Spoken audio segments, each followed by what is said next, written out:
আসসালামু আলাইকুম। এসএমআই এর পক্ষ থেকে সবাইকে স্বাগত জানাচ্ছি। আমরা পড়ছি এসো আরবি শিখির প্রথম খণ্ডের প্রথম অধ্যায়ের পঞ্চম পাঠ। আজকের ক্লাসটা 2025 ইংরেজি শিক্ষাবর্ষের দ্বিতীয় সাময়িকের 4 নং লেসন প্ল্যান, যেখানে আমরা শিখতে যাচ্ছি সর্বনামের ব্যবহার। সবাই দেখতে থাকেন। আদ-দরসুল খামিসু, পঞ্চম পাঠ। কিতাবি, কিতাবুন শব্দের অর্থ একটি বই, যখন এর সাথে ইয়া যুক্ত হয়েছে অর্থটা হচ্ছে আমার, আমার বই। কিতাবি, আমার বই, এগুলো হলো জুজে জুমলা, জুমলার একটি অংশ, বাক্যের একটি অংশ। কিতাবি, আমার বই, যেটা একজন পুরুষ একজন মহিলার ক্ষেত্রে একই ব্যবহার। কিতাবি, আমার বই। কিতাবুকা, কিতাবুকি, তোমার বই। প্রথমটা হলো পুরুষদের ক্ষেত্রে এবং দ্বিতীয়টা হলো স্ত্রী লোকদের ক্ষেত্রে। কিতাবুহু, কিতাবুহা, তার বই। প্রথমটা পুরুষদের ক্ষেত্রে এবং পরেরটা স্ত্রী লোকদের ক্ষেত্রে। এরপর আমরা দেখতে পাচ্ছি 3টা শব্দ দেওয়া আছে, কলামুন, সাআতুন, মুআল্লিমুন।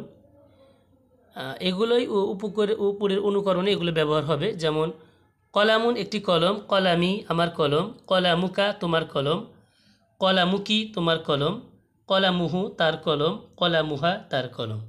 সাআতুন একটি ঘড়ি, সাআতি আমার ঘড়ি, সাআতুকা তোমার ঘড়ি, সাআতুকি তোমার ঘড়ি, সাআতুহু তার ঘড়ি, সাআতুহা তার ঘড়ি। এখানে প্রথমটা পুরুষদের জন্য এবং পরেরটা স্ত্রী লোকদের জন্য। এটা পুরুষদের ক্ষেত্রে এবং পরেরটা স্ত্রী লোকদের ক্ষেত্রে।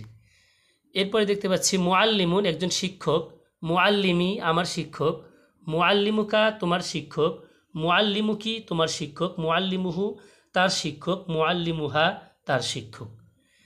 এরপর আমরা দেখতে পাচ্ছি উপরের অনুকরণে অর্থসহ বলো। এখানে রয়েছে মাদ্রাসাতুন, লিবাসুন, হাদিকাতুন, হাকিবাতুন, বাইতুন, কলানসুয়াতুন, মিদল্লাতুন।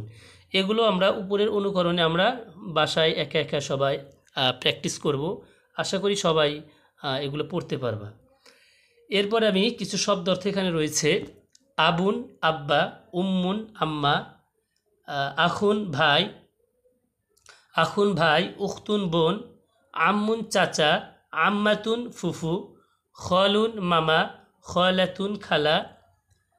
এরপর রয়েছে জাদ্দুন দাদা নানা, জাদ্দাতুন দাদি নানি, আইয়ুহাল ওয়ালাদু হে ছেলে, ইয়া ওয়ালাদু হে ছেলে।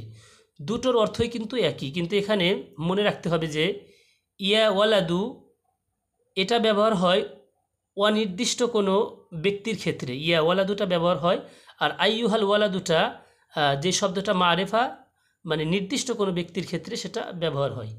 আইয়াতুহাল বিন্তু হে মেয়ে, ইয়া বিন্তু হে মেয়ে, ওই একই নিয়ম।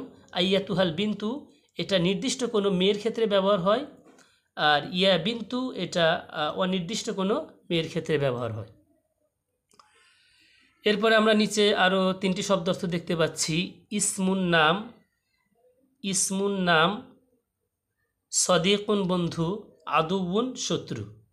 ইসমুন নাম, সদিকুন বন্ধু, আদুবুন শত্রু।